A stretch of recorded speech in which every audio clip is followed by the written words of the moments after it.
Hey, Stu. Tom, how are you, buddy? Good, bud. Good. This is Tactical Fitness Report with Stu Smith, podcast number 21.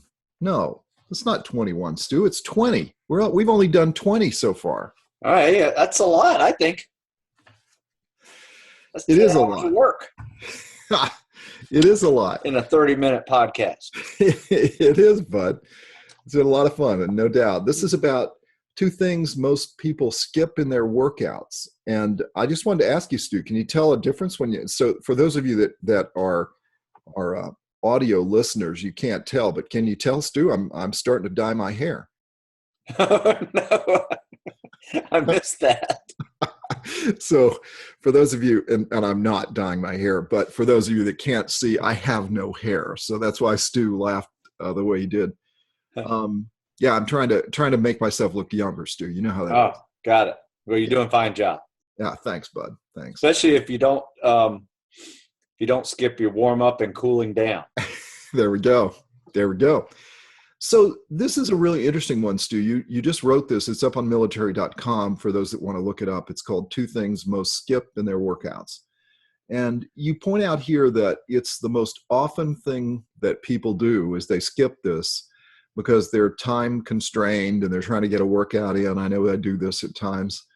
But you say that there are two things here. It's that it impedes your performance and it exposes you to injury. So tell us a little bit about this warm-up, cool-down, and why it's important to incorporate this stuff. Well, I mean, I think the biggest thing is that, especially if you work out in the morning, and that's the first thing you've done is get out of bed and you're trying to go do something. I don't know if you do that regularly, but you may find that the first 10 minutes or so of your workout can be somewhat painful, or you're just slow. Everything's kind of creaking and aching, especially as we age. As you're younger, you're probably a little more naturally pliable, first thing in the morning. However, there's still some benefits that you get from just doing a warm-up for 10 minutes prior to a workout. Now, if you're considering, a warm-up prior to a game, those may take 30 minutes or more, right? Have you ever seen the football players warm up? Yeah. I mean, they're practicing plays, they're moving, they're going through the motions of, all the activities they're going to be doing. So that can be actually longer. So, for the average guy who's just trying to warm up before working out, a 5 to 10 minute cardio jog, dynamic stretch cycle, would do the trick for us. And here's why. Because one, the ability for your muscles to work a little bit better between contraction and relaxation, between the two opposing muscle groups that are working to make that joint move. So let's say, for instance, like your bicep and tricep, they make your elbow move. Yeah. So that muscle is called the agonist and the antagonist muscle. Okay. One's working, one's stretching. One's flexing, one's stretching, right? Depending on what you're doing to that joint. So there's a faster contraction and relaxation of that just by warming up. And that's why dynamic stretches work so well, because if you think about it, all we're doing when we do dynamic stretching is, you're moving your joint by flexing one muscle to stretch the other. That makes sense. Yeah. Right. So we also can improve our ability to generate greater force, improve reaction time, improve muscle strength and power. Even you actually get stronger with some of these warm-ups. Joint viscosity. I love that term. It's basically reduced friction in your joints, which I feel, that's probably the number one for me as an aging athlete is, everything kind of hurts for the first 5-10 minutes, especially of a run. And if I can warm up for 5 minutes, I can greatly reduce that first mile pain that tends to set in. After a mile, it goes away and everything's will start moving. But that's basically, if you feel like crap your first mile of a run, you probably didn't warm up enough. All right. And, moving the blood, in your body, warming things up, getting your body temperature up, ready to train, your muscles are just going to be a little more pliable. So there are so many benefits to adding a warm up to your routine. Stu, you talk about one of the things on your list here is the improved rate of force development. And I know that you, in your lower back plan, which I've done for years on and off in the mornings, first thing, depending on if I'm working out or not, that you do push-ups. And I know that for me, and I'm sure for a lot of people, those first 10 or 20 push-ups are really difficult. Your first few push-ups can be tough, especially if, it's first thing in the morning, your lower back's a little stiff, because when you do a push-up, it's not just working your chest muscles and your triceps, for a push. You're also flexing in a way that it's basically a plank pose in motion. The motion is just vertical motion. So you're basically doing a plank pose when you do a push-up. So you're also working your lower back. And I think that's where a lot of people feel probably their first pains at first. I mean, they may also feel it in their shoulder and their elbows and their wrists, as things aren't that pliable on your first few push-ups. But those first few are tough. So I like to warm up with a couple different ways. I like to warm up with crunches. Just roll over on your back and just get the blood pumping, towards your core, and that's going to pump things out towards your extremities as you start moving more. Especially if you do some bicycle crunches or roll over on your belly and do some push-ups, and it just gets the blood flowing and gets your body warm. I don't know if about you, but I find crunching is a great way to get my body temperature up. Yeah. Like real quickly, I mean, I don't do a lot of crunches. Maybe 10 of each different type. So by the time I'm done, I might be doing 50 crunches.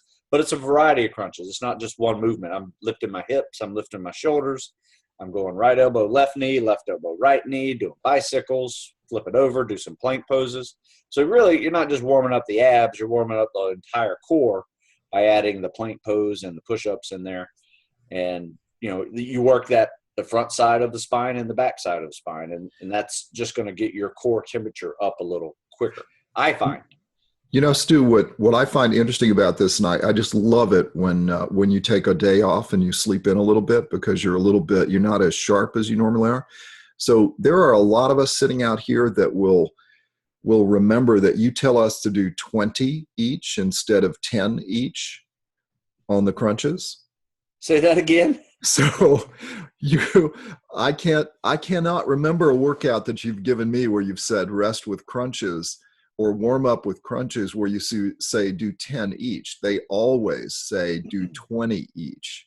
Well, that depends on your abilities. Yeah, right. It depends. I don't think you're a 10 crunch person. Okay. I have a lot more respect for you than that. That's a well recovered, Stu. Well recovered.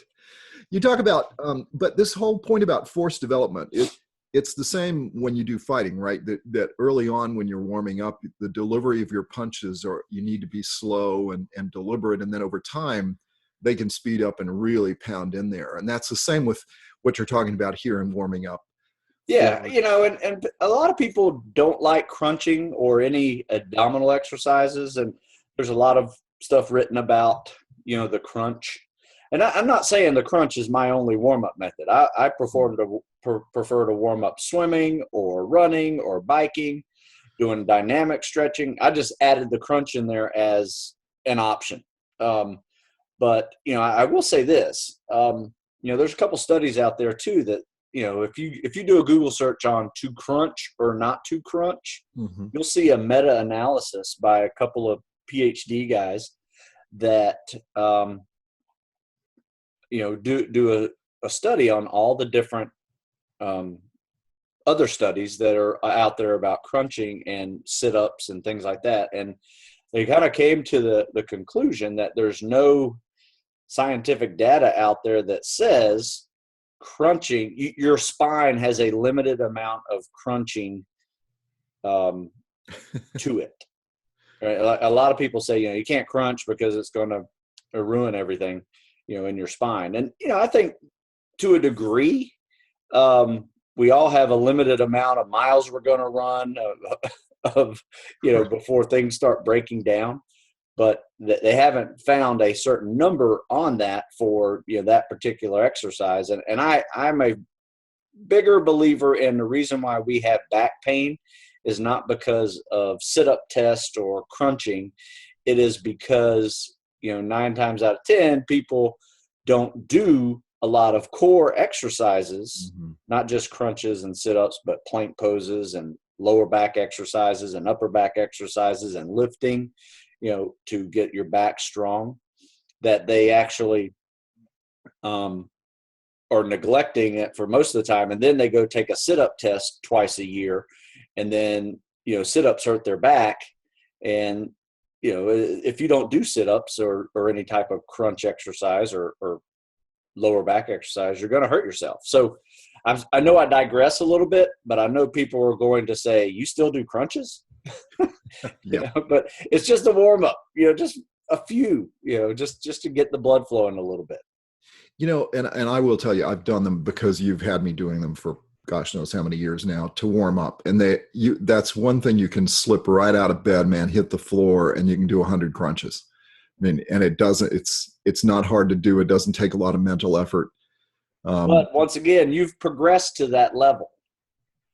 Okay. You know what I mean? It's like, I don't want a beginner to jump right out of bed and go do 100 crunches. I gotcha. You know what I mean? So I think that's where a lot of people mix up, training is, he wakes up in the morning, does 100 crunches. I'm going to do that too, starting tomorrow. Oh, I see.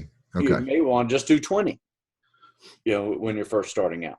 So you talk about that, that doing a proper warm up improves your reaction time, muscle strength and power. Talk about that a little bit. Well, I mean, as you know, Tom, as you're a little bit more warmed up, your ability to move and increase with speed and agility greatly increase. I mean, when you see somebody on a track and they're doing, 40-yard sprints or 100-yard sprints, they don't do sprints right out of the box soon as they put their feet on the track. I mean, they are spending a significant amount of time warming up, and then they actually spend probably even longer building up to that full sprint effort. So, they may do 100 yards, but at 50% of their max effort, and then build up to 60 and 70 and 80. Next thing you know, after about 5 or 10 buildups, then they hit full speed, because you really need to be fully loose when you are going to go 100% effort in anything, whether that's running, swimming, lifting, calisthenics. You need to be warmed up before you jump right into that. Otherwise, there are, in the sprinter's story, what typically happens, a hamstring pulls occurs, because they're just not quite properly warmed up. Yeah. So when your recommendation on this one is you spend 5 to 10 minutes loosening up prior to whatever you're doing, and then you'll spend 5 to 10 minutes on dynamic stretching, or something that is close to that. So you then go through in this article, Stu, and I really like, as I told you earlier today, I really like this one because you go through a lot of detail here. So you take a number of events like cardio, typical cardio, then you have high intensity cardio, resistance training, and so forth, and go down and you talk about specific things you would do prior to doing these. So take the typical cardio event, which is running or swimming or rucking, something like that in the mountains. What would you recommend there? Yeah, I typically, whatever event I'm going to do, I will try to start off doing it. unless it's a ruck. Ruck, I'll usually start off with some type of a run without weight, or even a bike. Just try to loosen things up, or an elliptical, just to get my hips and hamstrings and thighs, calves, loose before I put on any weight. But typically for running or swimming, those type of exercises, 5 minute warm up, nice easy pace jog, mixing in some stretching along the way. Even with swimming, I'll usually swim a couple laps and do a shoulder stretch, swim a couple laps, do a tricep stretch, stretch my lats while I'm swimming, stretch my legs even, because you are kicking depending on what kind of stroke you're using. You want to stretch calves and hamstrings and hips along the way. But yeah, real quick, I mean, if you get your blood flowing with a typical 5-minute jog, usually that first 5 minutes is not a comfortable one, but after 5 minutes, blood's flowing, you're starting to break a sweat, and then you go into a combination of dynamic stretching and static stretching even. I find that I really need to stretch my calves before I run longer distances. I just got these big calf muscles that definitely aren't runner's calves. And stretch my hamstrings and my thighs before I really run. So I'll do a combination of dynamic stretching, butt kickers, Frankenstein walks, leg swings, and then I'll just do real quick, very light static stretching. Nothing too crazy. Might even take a minute and a half max of static stretches, and then I'm off. And I do that for both running and swimming. You can do the same for rucking. I find that rucking, once I put the weight on, I probably need to stretch one more time, just my calf muscles, before I start really hitting it hard on the mileage. And there's nothing wrong with stopping and stretch a little bit, throughout your run and swim if you're starting to feel tightness as well.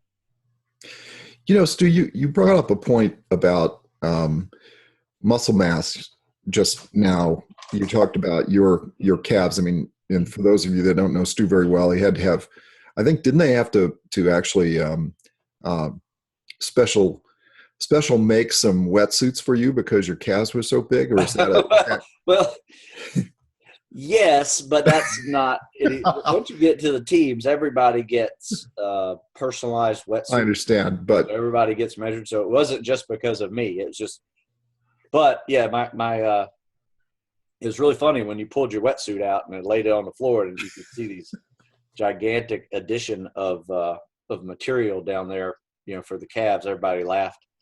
Yeah. So anyway, it was. Yeah, I just got these calves. Getting back to the warm up, though. Yeah. Is mass of muscle an indication of where you may want to spend extra time stretching? That's a good point. I didn't put that into the article. But, when I think about, where I need to stretch the most, yeah, it's definitely an issue for me. Stretching muscles that maybe need a little more stretching because they're just bigger, on a frame. Like if you have big thigh muscles, you may want to stretch a little more with your thighs and hamstrings, before doing some of these activities as well. That's a good point. Yeah, we should think about that, Stu, because I know in my own case, it's shoulders and thighs. Yeah. That's where I'm stiff. My thighs are stiff, my hamstrings are stiff, and my shoulders. And they're where I have the most muscle mass. Yeah, that makes sense. That's an interesting point. But I just listened to you, and having worked with you for a while, see that you have to work your thighs. I mean, your calves. You have to work your calves. Yeah, I mean that's just where it seems I get the most tightness. Either at the beginning of the run or even later in the run, and they're not cramping. It's not like it's a muscle cramp. It is just tightness. So there's a difference, between a muscle cramp and tightness. A muscle cramp you can't move it, but tightness you can definitely stretch out that soreness. Sprinting in intervals or swimming intervals, high intensity cardio. How do people properly prepare for that? Yeah, you know what? That one I think needs a lot more dynamic and actual activity more than static stretching. I've seen a lot of people who are getting into very higher intense movements, whether it's agility, speed, real fast, full 100% effort type programming. The dynamic stretch probably will be your best bet, and just slower versions of what you're doing. So if it's running, you want to do some jogs and do some dynamic stretching in there. If it's biking, nice easy bikes, throwing in some fast bikes in there as you're starting to warm up, dynamic stretches when you're hopping off. Same with swimming, just some swimming. And the cool thing about dynamic stretching in the pool is it's a little bit, you can do it in the water and get a really good benefit out of it.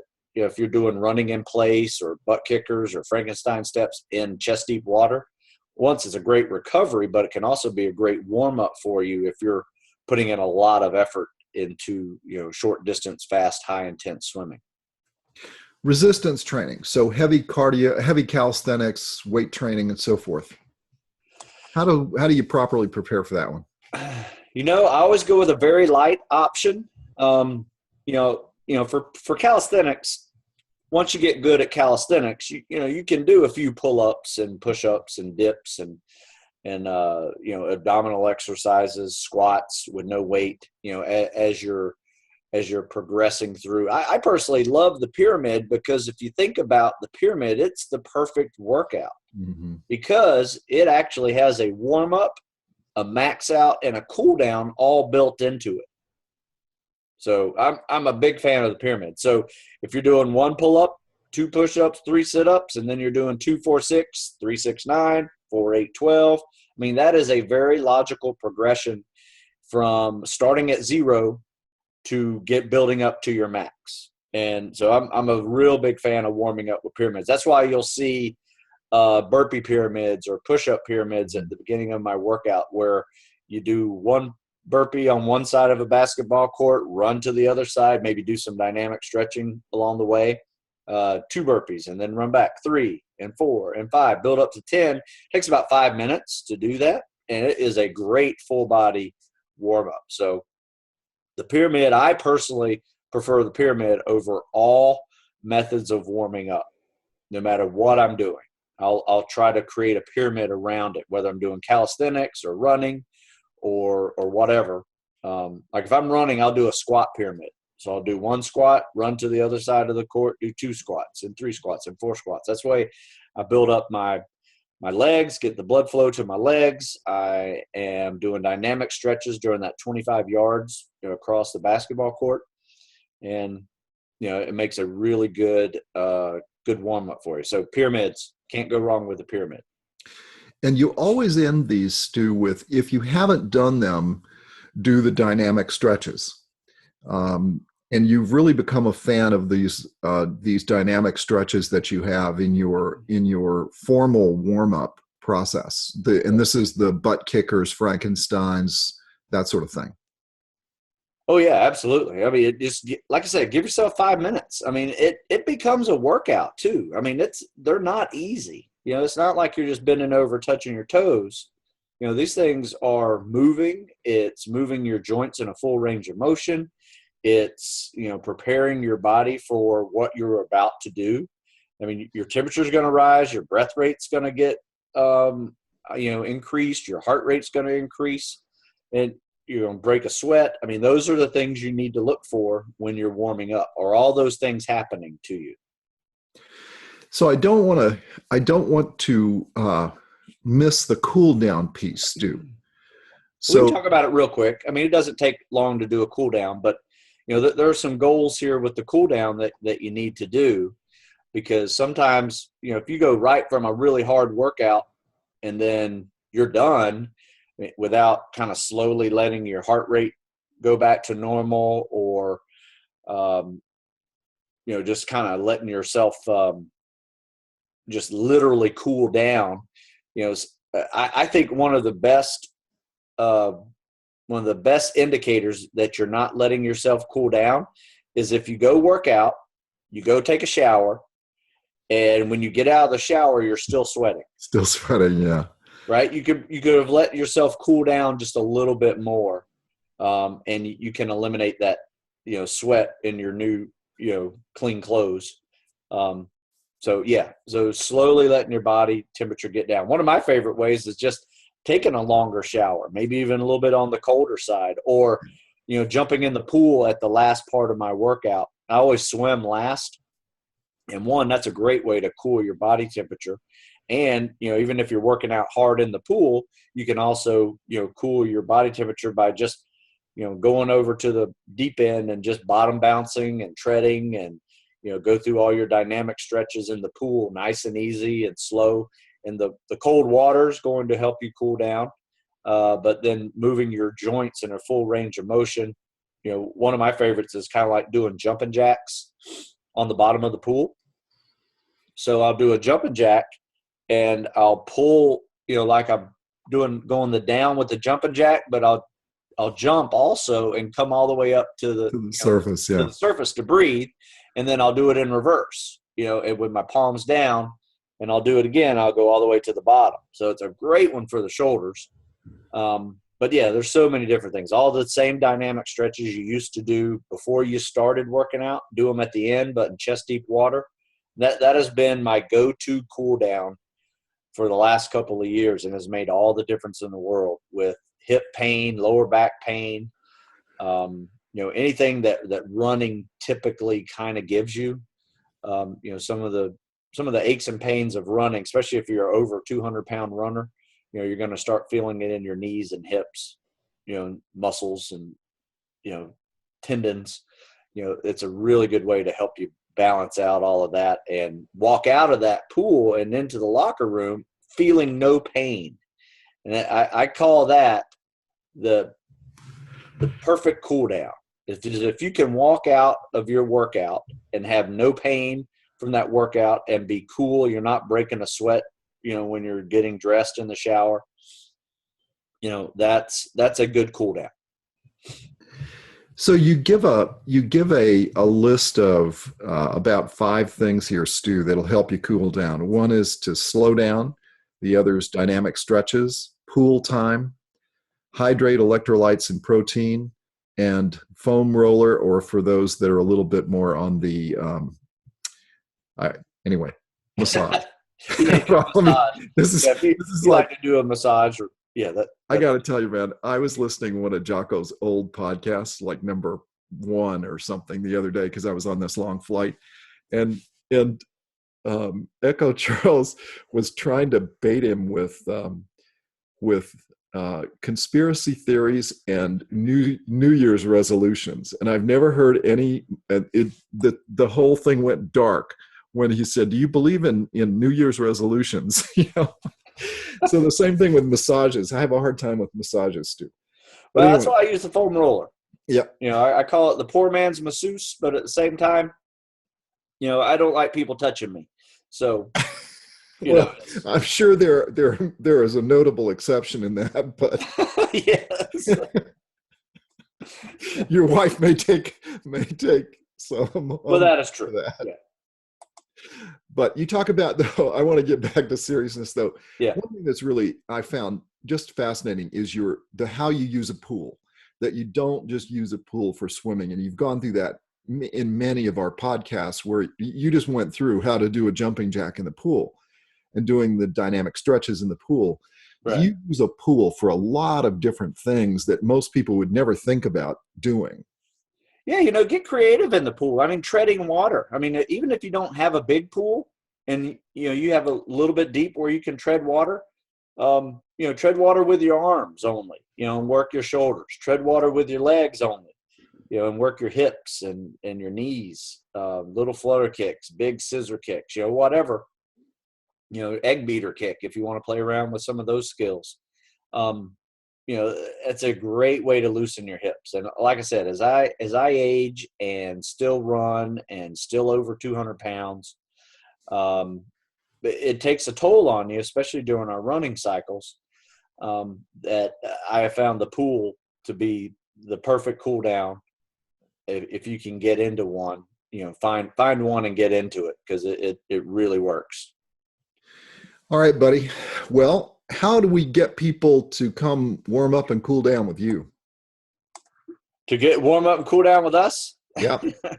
Well, you can always join us. I mean, we work out at 6 a.m., at the Severna Park Community Center, and, come join us, if you're in town, and, be our guest. We'll do something for an hour. We'll start swimming at 7, and we're out of there by 8 o'clock, with running PT workouts under our belt, as well as a swim workout. And then I always give myself a good 10 to 15 minutes on the back end, just to tread water. Plus I'm teaching, kids to tread water, because they need to do that for some of their tactical training that they're getting ready for. But it has both therapeutic and tactical applications. So, get to treading, because you will thoroughly enjoy that as a cool down option. All right, buddy. So this has been Tactical Fitness Report with Stu Smith, podcast 20. Hey. 2 things most people skip in their workouts. Later, pal. All right. We'll see you later, Tom. Thank you.